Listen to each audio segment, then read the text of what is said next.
So why are so many young people walking away from the church? It's a huge question, one that a lot of leaders are wrestling with. Today we're diving into an analysis that sees this whole thing not just as some passing trend, but as a really serious spiritual crisis that we need to pay attention to. And just to get a sense of how big this issue is, let's start with a number. The source material we're looking at points to studies that suggest up to 88% of young people raised in a Christian home end up turning away from their faith. Yeah, that's not a small leak. That's a hemorrhage. And that's why the source uses this really powerful, kind of stark metaphor to talk about it, bleeding out. The imagery is totally intentional. It's meant to frame this mass departure of a generation as a life-threatening injury, one that needs an urgent, smart response.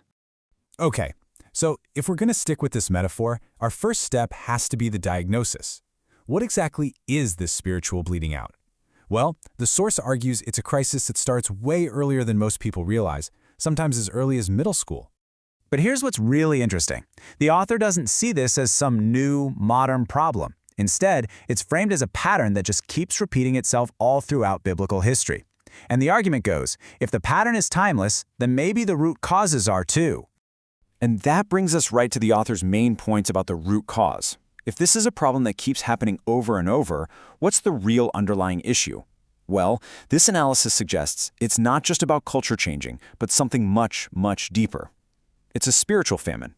This verse right here from the book of Amos, this is basically the foundation for the author's entire argument.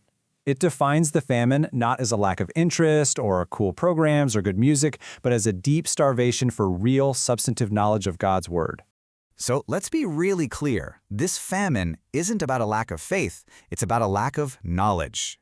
The source argues that this kind of spiritual malnourishment leaves young believers with a faith that's just too weak to handle the tough, intellectual and cultural questions they're absolutely going to face.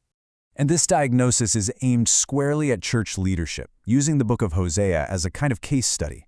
You can see this really stark contrast here. On the one hand, you have the indictment of leaders who are basically feeding on their people, and on the other, you have their actual duty to feed the people with knowledge and truth.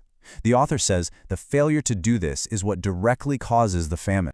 So, okay, if a famine of knowledge is the root cause, what are the symptoms?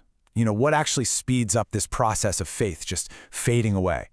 The author points to a few key things. See, this knowledge famine creates all these vulnerabilities. Without a solid foundation, tough questions about science versus faith or big cultural issues, they don't just go unanswered, they start to fester. And that can lead to young people feeling like church leaders aren't being authentic or that the church is disconnected from their actual lives. And pretty soon, faith just slides way down the priority list. Which leads to this critical question. The story we usually hear is that kids lose their faith when they go off to college. But this analysis challenges that, asking, hey, what if the real damage is done way earlier, long before they ever set foot in a dorm room? And this is how that early damage happens. It's described as a snowball effect. Leaving the faith is almost never one big, dramatic moment. It's a slow drift. It starts with small, unanswered questions, which leads to showing up a little less, and eventually it just becomes a quiet exit. It's less of a rebellion and more of a slow fade to black. Okay, so we've got the diagnosis, and we've talked about the contributing factors. Now for the most important part, the treatment plan. If the problem is a spiritual bleed out, what's the tourniquet? What are the actual steps to healing this? Before you get to any complex programs or fancy new strategies, the author's main prescription is incredibly simple and direct. Make churches teach again. The logic is crystal clear. The only real antidote to a famine of knowledge is a feast of it. So building on that central idea, the source lays out 6 practical steps. And it's not just about what you teach, but how you teach it. It means creating spaces where tough questions are welcome, building real relationships and mentorships, actually teaching deep theology, using technology wisely, having leaders who model an authentic faith, and equipping young people to engage with the culture around them, not just hide from it. And just to really hammer home how crucial teaching theology is, the author points to this verse from 2 Chronicles. The connection couldn't be more direct. A lack of teaching leads to a lack of knowing God. From this perspective, teaching isn't some optional add-on. It is the foundation of a faith that can actually last.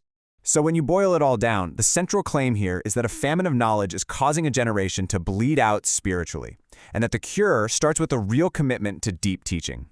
And if creating a space for open dialogue is the first step in that treatment plan, it leaves us all with a pretty critical question to think about. What would be the first thing you'd want to ask?